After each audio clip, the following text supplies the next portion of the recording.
Halo, gua Akil. Di sini, gua akan ngejelasin sebuah kasus kekerasan pada anak. Empat siswa sebuah SMP negeri diduga dianiaya guru mereka.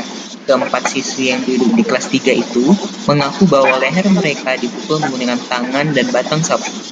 Dugaan penganiayaan terjadi saat guru tersebut akan mengajar pelajaran bahasa Inggris.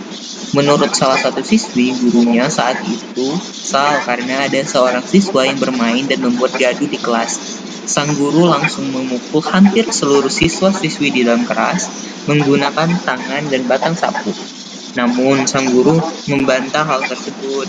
Beliau menjawab dirinya hanya memukul menggunakan tangan karena siswa-siswi di dalam kelas saling lempar-lempar buku dan membuat gaduh saat dirinya akan mengajar.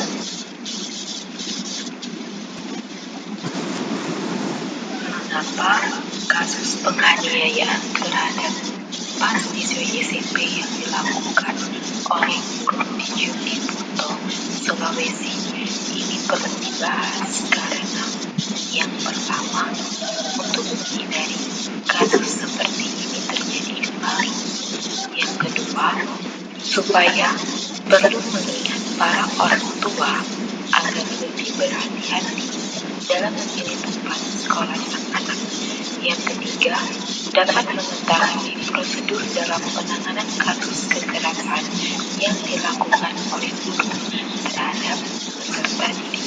Yang keempat, dapat menambah pengetahuan, pengalaman, dan pemahaman terhadap permasalahan kekerasan yang dilakukan oleh guru terhadap peserta didik atau yang biasa disebut dengan murid ataupun siswa.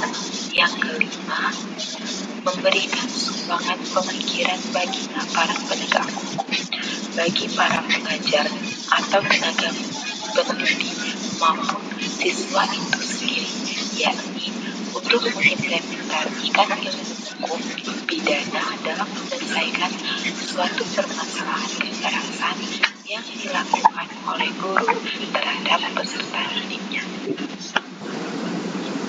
Tujuan yang diharapkan adalah untuk mengetahui keterkaitan kasus di atas dengan teori konstruktivitas sosial dan untuk mengetahui faktor yang menyebabkan guru melakukan tindakan kekerasan kepada siswa. Teori konstruktivis pengajaran yaitu menekankan konteks sosial dari pembelajaran dan gagasan bahwa pengetahuan saling dibentuk dan dikonstruksi. Di sini, para siswa yang awalnya tenang dalam belajar sedikit gaduh karena ulah temannya yang memicu amarah sang guru, sehingga memukul hampir seluruh murid di dalam kelas. Padahal, di sini guru bisa menghukum tanpa kekerasan pada sang murid. Bisa saja seperti memberikan tugas tambahan atau memberikan poin terhadap siswa bermasalah, bukan menghukum hampir seluruh murid dalam kelas. Guru bisa membuat proses belajar mengajar agar lebih baik dan kreatif. Guru juga bisa membuat aturan dari awal agar kelas bisa tertib dan tidak ribut, sehingga tidak terjadi kekerasan di dalam kelas. Teori kognisi berdasarkan situasi. Teori ini menjelaskan adanya keterkaitan antara pemikiran dalam konteks sosial dan fisik. Siswa mengalami trauma ketika mereka mendapatkan perlakuan yang buruk dari gurunya pada saat proses pembelajaran bahasa Inggris, yaitu berupa pukulan pada bagian leher menggunakan tangan dan gagang sapu.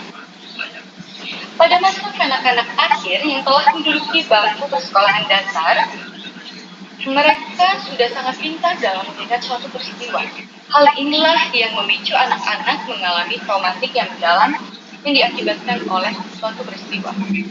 Mengenai pengetahuan yang telah tersimpan dalam memori otak anak yang mengalami kekerasan, bahwa ia akan selalu dipukul berkumpul pada proses pembelajaran bahasa Inggris apabila kondisi kelasnya gagal. Hal inilah yang akan terhubung ke konteks pada saat pengetahuan dikembangkan. Jadi, kondisi yang telah terkonstruksi atau terbentuk oleh siswa, yaitu mereka akan selalu dikumpul pada saat proses pembelajaran bahasa Inggris apabila kondisi kelas mereka gagal.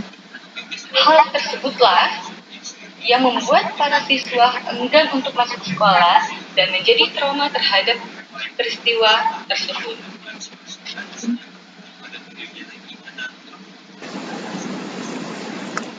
Dilihat dari konstruksi sosial, bahwa guru itu ya seorang fasilitator, direksi, namun sangat disayangkan.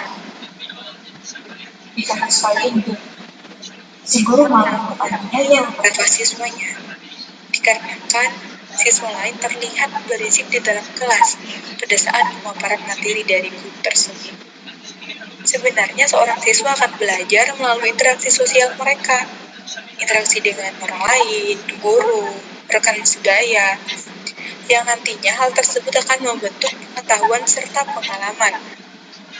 Namun ketika mereka mengalami kejadian yang tidak cukup baik, maka ditakutkan jikalau nanti juga menimbulkan efek negatif terhadap diri mereka sendiri. Kemudian, ditakutkan juga ketika nanti mereka, sang anak-anak atau siswa tersebut mulai takut untuk memulai hal yang baru, takut mengenal orang baru, dan takut mencoba sesuatu hal yang baru. Hanya dikarenakan mereka trauma akan kejadian pemukulan dari seorang guru tersebut. Jadi, hasil akhir menunjukkan bahwa terdapat keterkaitan antara kasus yang terjadi dengan teori konstruktivitas sosial. Dapat disimpulkan bahwa teori terkait dapat sangat membantu memenuhi alasan mengapa perlunya dibahas kasus ini, sehingga dapat menjadi saran acuan dalam bidang informatif terkait dampak serta solusi dari kasus tersebut. Faktor yang memicu tindakan sehingga dapat terjadi di kasus ini pun juga dapat dalam teori. Maka dari itu, motif dari tindakan sudah diketahui penyebabnya, sehingga dapat menjadi suatu pembelajaran ke depannya, agar dapat tercegahnya pengulangan kasus yang telah terjadi.